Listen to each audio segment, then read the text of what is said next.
It was the summer of 1944, and the air over Normandy still carried the acrid scent of cordite and damp earth, a grim testament to the recent, brutal push inland. For the young soldier, whose memories of home were now a distant, idealized haze, the world had collapsed into a series of blinding flashes and deafening roars, culminating in a searing pain that consumed his leg. He had been told with unwavering certainty what awaited him should he fall into enemy hands. A slow, agonizing descent into squalor, starvation, and the mocking disdain of his captors. Propaganda had painted vivid pictures of Allied cruelty, of a decadent, morally bankrupt enemy, and of their women, coarse, unprincipled, devoid of the purity and strength he had been taught to revere in his own. These were the images that had fortified his spirit, even as his body failed him. Now, strapped onto a stretcher, jostled through what felt like an endless bumpy journey in the back of a truck, he was barely conscious. The sounds of distant shelling gradually faded, replaced by the rhythmic hum of an engine and the murmuring of unfamiliar voices. When the vehicle finally shuddered to a halt, a wave of cool, antiseptic air, shockingly clean and sharp, hit his nostrils. He expected a rough hand, a harsh command, perhaps a dark, confining tent. Instead, he was gently lifted, the movement surprisingly smooth despite his agony, and carried into an environment bathed in a soft, almost ethereal light. It was not the flickering, grimy light of a field dressing station he knew, but something steadier, filtering through canvas walls that seemed almost luminous. His eyes, still blurred with pain and the lingering effects of shock, struggled to focus. The first thing he registered was the quiet. A profound, unsettling quiet, broken only by the soft rustle of movement and the hushed tones of conversation. There was no shouting, no clatter of metal, none of the expected cacophony of an enemy camp. He was placed on a cot, the canvas surprisingly taut and clean beneath him. He braced himself for the inevitable grimace of a male medic, or perhaps a stern-faced, matronly woman, hardened by the war, her features mirroring the ugliness he had been conditioned to expect. Then a figure leaned over him. It was a woman, certainly, but everything about her defied his rigid expectations. Her uniform, while practical, was immaculate, and her hair, rather than being severely pulled back, was soft around her face, escaping in gentle wisps. Her hands, as they moved to examine his wound, were not rough or dismissive, but deliberate and remarkably gentle. He saw the faint lines of fatigue around her eyes, yet they held a calm, almost serene expression. He had anticipated hostility, perhaps even a flicker of hatred, but there was only a focused professionalism, a quiet determination that somehow transcended the conflict that had brought them together. She spoke, her voice low and clear, asking something in English he only partially understood, but her tone was devoid of the sharp edges he had been taught to associate with the enemy. His mind, reeling from the trauma, tried to reconcile this immediate reality with the ingrained narratives of his homeland. This woman, with her steady gaze and comforting touch, was not the caricature of depravity and moral decay that Goebbels' ministry had so meticulously crafted. She was simply a nurse, a woman, tending to his wounds, with an efficiency that bespoke training and a composure that hinted at resilience. He found himself studying her features, the subtle curve of her brow, the way her lips moved as she spoke to another attendant. There was a quiet strength about her, an unadorned presence that began, subtly, to chip away at the fortress of his preconceived notions. He had been taught that their women were weak, frivolous, physically and morally inferior. Yet, the woman before him radiated a quiet competence, a beauty that was not overtly dramatic, but rather resided in her unwavering focus and the simple act of care. It was a beauty born of purpose, a stark contrast to the robust, almost aggressive ideal of Aryan womanhood he had been shown. The shock was not hostile, but profound, an initial tremor in the foundations of his belief. He felt a fleeting, almost shameful curiosity, an unwelcome seed of doubt beginning to sprout in the fertile ground of his pain. The initial haze of pain slowly receded, replaced by a dull ache and a growing awareness of his surroundings. Days, perhaps, blurred into a single, extended moment of fragile recovery. He lay on his cot, the crisp, clean sheets a stark contrast to the rough wool blankets he was accustomed to. The air, once filled with the metallic tang of blood and the pervasive stench of sweat and fear, now carried a faint, almost clinical scent, mingled with something else, perhaps the aroma of coffee or the subtle sweetness of baked goods. It was a smell of normalcy, utterly alien to his recent experience, and deeply unsettling. Each morning brought the same nurse, or one very much like her, efficient, quiet, her movements deliberate and unhurried. She would check his dressings, offer a small cup of water, and occasionally utter a soft phrase in English, her voice always calm. There was no harshness, no overt animosity, only a focused attention to his physical needs. He had been taught that the enemy was inherently cruel, that their women were weak and frivolous, incapable of true strength or compassion. Yet, this woman, with her steady hands and unwavering gaze, embodied a quiet resilience that defied every propagandistic image. He watched her move among the other cots, attending to men of all nationalities, some German like himself, others in American or British uniforms. The same measured care was extended to all, a universal professionalism that seemed to transcend the bitter divisions of the war. Mealtimes became another point of profound dissonance. He had braced himself for meager rations, for gruel and stale bread, the kind of deprivation his own people were said to inflict upon their captives. Instead, he was presented with substantial plates, thick, warm porridge, sometimes eggs, slices of actual bread with butter, and a steaming mug of coffee. The food was simple, nourishing, and astonishingly plentiful. He ate slowly, savoring each bite, his body starved but his mind reeling. He remembered the posters, the speeches, the dire warnings of scarcity and the enemy's gluttony. Yet here he was, a prisoner, receiving sustenance that surpassed what many of his countrymen now endured. The sheer abundance, the casual way these provisions were delivered, spoke of a world he had been told did not exist, or existed only for the decadent few. One afternoon, as the slanting sunlight filtered through the canvas, painting warm stripes across the floor, a small gramophone was brought into the ward. A soft, unfamiliar melody began to play, a lilting tune with a gentle rhythm. It was not the martial anthems or the folk songs of his youth, but something different, something light and almost carefree. He closed his eyes, listening, and found a strange, unwelcome sense of peace settling over him. He had expected silence, or perhaps the drone of propaganda broadcasts, not music that seemed to speak of everyday life, of quiet moments far removed from battle. He reached under his tunic, his fingers finding the small, worn, leather-bound diary he had carried since his deployment. It was filled with sparse entries, observations from the front, and a few carefully drawn sketches of home. He opened it to a page where a small, creased photograph was tucked, his mother smiling faintly, her hair braided, against a backdrop of their small village.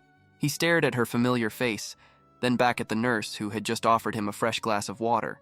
The contrast was stark, not in beauty, but in the context of their existence. His mother enduring shortages, living under constant threat, while this woman, her uniform immaculate, moved with an air of almost casual plenty. He overheard fragments of conversation between the nurses, their voices low and calm. They spoke of shifts, of supplies, of home. One remarked to another, "We've got another shipment of penicillin coming in tomorrow. Enough for the whole ward, thank goodness." The word penicillin meant little to him, but enough for the whole ward resonated.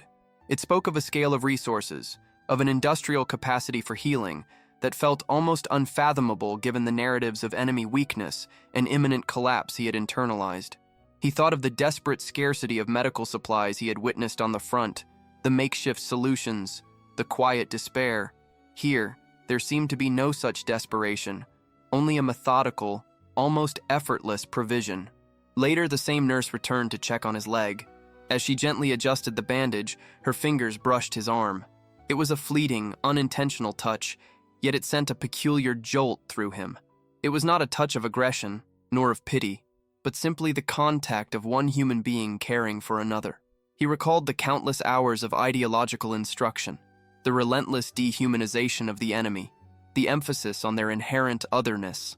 This simple, almost mundane gesture of physical contact, devoid of any malice, began to unravel the carefully constructed edifice of hatred within him.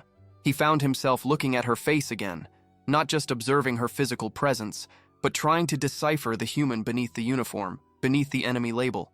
She was young, perhaps not much older than himself, and for a moment, the war, the propaganda, the rigid divisions, all seemed to recede, leaving only the quiet reality of two individuals in a shared, vulnerable space.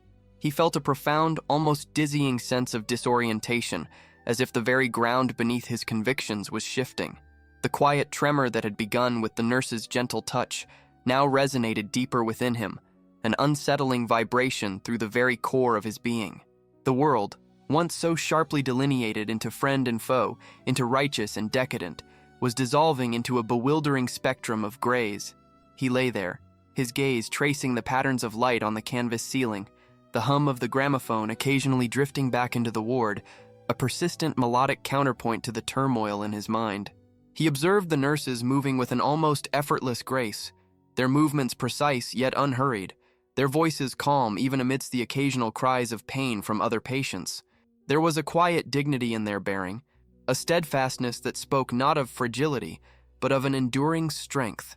He noticed the small details, the way one nurse, her brow furrowed in concentration, meticulously cleaned a surgical instrument, its polished surface glinting under the soft light.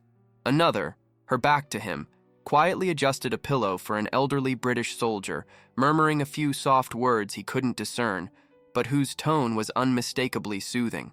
He had been taught that their compassion was a weakness, a sentimental facade covering a core of moral decay. Yet, what he witnessed was not weakness, but an unwavering dedication, a professionalism that seemed to transcend the very conflict that had brought them all to this place. He remembered the propaganda reels, the caricatures of allied women with their harsh features and gaudy adornments, presented as a stark contrast to the idealized, wholesome Aryan woman.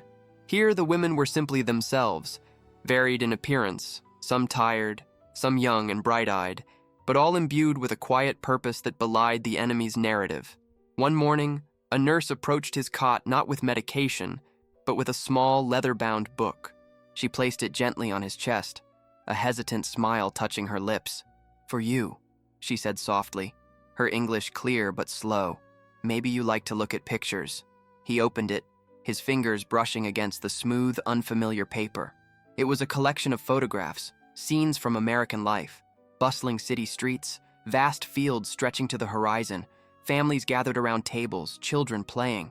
There were no soldiers, no weapons, no signs of war. It was a world of seemingly boundless space and abundant life, a stark, almost brutal contrast to the images of wartime austerity and industrial might he had seen of his own homeland, or the desperate, ravaged landscapes he had recently traversed. He found himself staring at a photograph of a woman and a child sitting by a lake, the sunlight dappling through trees. The woman's dress was simple, yet elegant, and the child laughed, seemingly without a care. This was not the enemy he knew, not the decadent, impoverished nation portrayed by his leaders. This was a country that could afford such quiet, unburdened moments, even in the midst of a global war. He returned to his own diary, the small, worn volume now feeling heavier in his hands. He opened it to the photograph of his mother, her face etched with the quiet resilience of a woman enduring hardship. He thought of the rationing, the nightly blackouts, the constant fear that permeated their lives. Then he looked at the smiling woman by the lake in the American book. The contrast was not just in their circumstances, but in the very texture of their existence. "They are weak," the radio had blared, "a soft people incapable of true sacrifice." Yet the effortless abundance he witnessed, the quiet confidence of the nurses, the sheer scale of the medical supplies they spoke of, enough penicillin for the whole ward, suggested a strength far beyond mere martial prowess. It was a strength born of resources, of a vast, functioning society that could afford to be generous even to its enemies. The ward was often filled with the aroma of freshly brewed coffee, a luxury he had almost forgotten. One afternoon, as the setting sun cast long shadows across the floor, a nurse sat beside another German prisoner, a man with a shattered arm, attempting to teach him a few basic English words.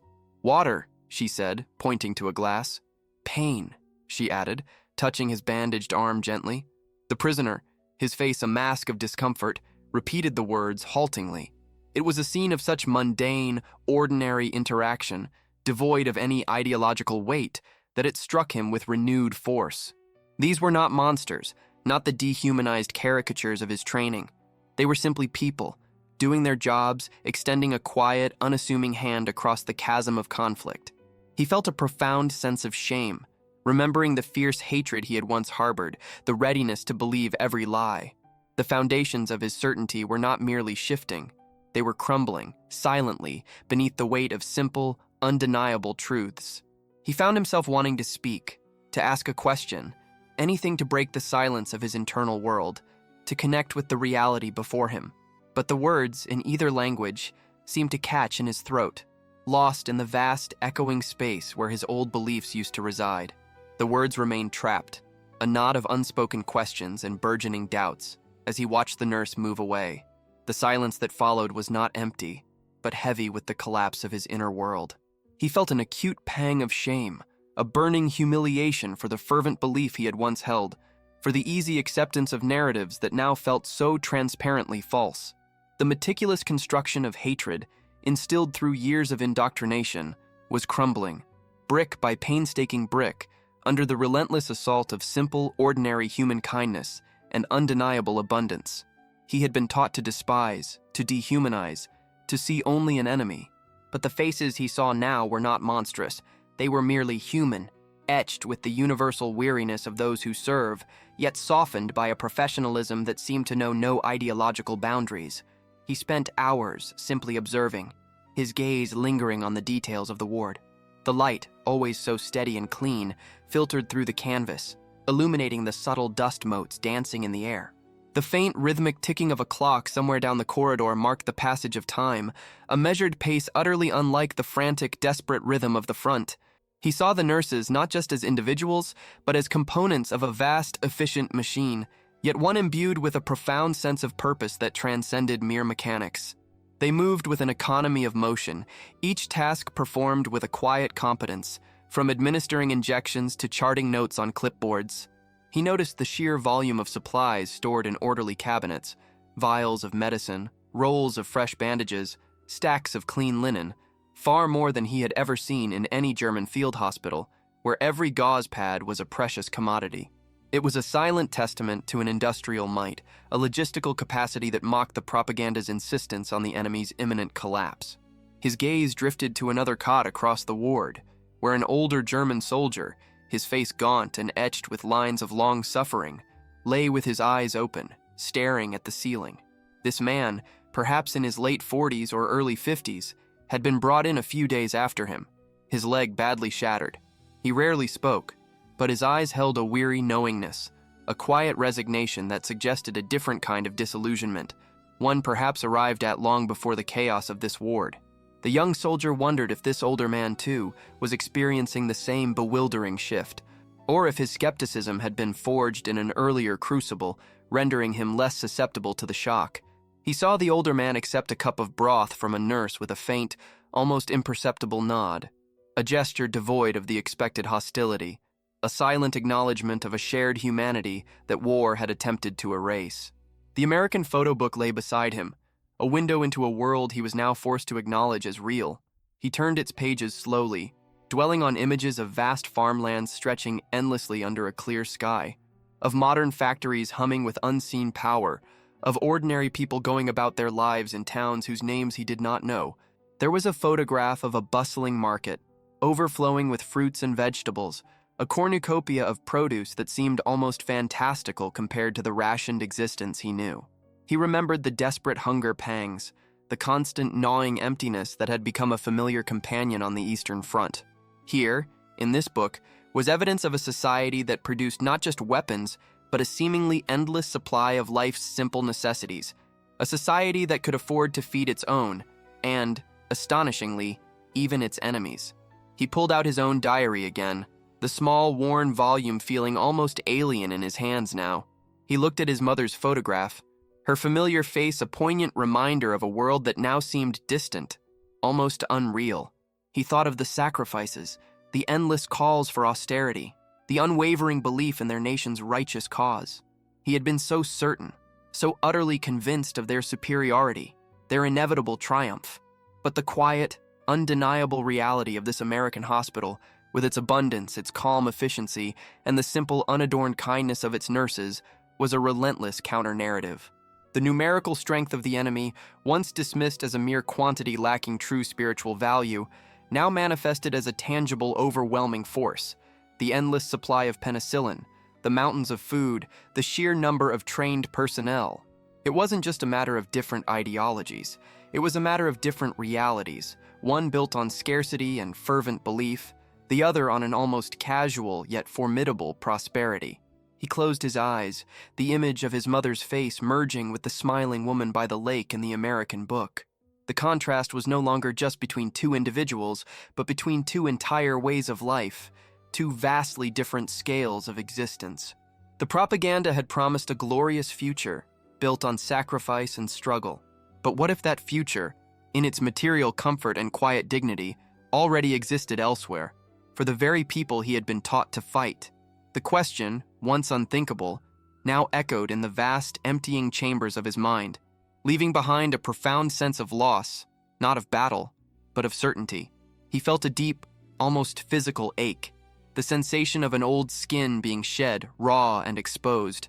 The ache was not of physical wound, but of a deeper, more profound tearing, the very fabric of his understanding. His mind, once a fortress of unwavering conviction, now lay ravaged. The rigid tenets of superiority and destiny, carried into war, shattered. He understood now, with a clarity both liberating and terrifying, that the enemy was not monolithic evil, but individuals capable of kindness, efficiency, and quiet strength. The nurse's beauty was not merely physical, but the beauty of purpose, of unwavering dedication, of a humanity unextinguished by conflict. Looking at his mother's photograph and then the American photo book, the contrast was a settled truth. The unthinkable question echoed, what if the glorious future promised through struggle already existed elsewhere for the people he had been taught to fight? This realization left a profound sense of loss, not of battle, but of certainty. And so it was, in the quiet confines of an enemy hospital, far from the roar of cannons and the fervor of speeches, that a young man's world was irrevocably remade. He carried no new banner, adopted no new ideology, but instead found himself adrift in a sea of newfound doubt, yet paradoxically, also of newfound truth. The war, which had promised to define him, had instead stripped him bare, revealing the insidious power of lies and the surprising resilience of simple human connection.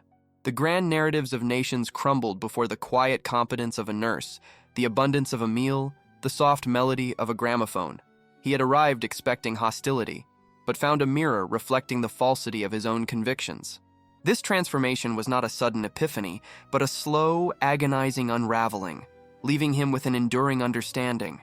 That truth, in its most profound forms, often resides not in grand declarations, but in the mundane, in the touch of a hand, the sharing of food, the quiet dignity of those who simply cared.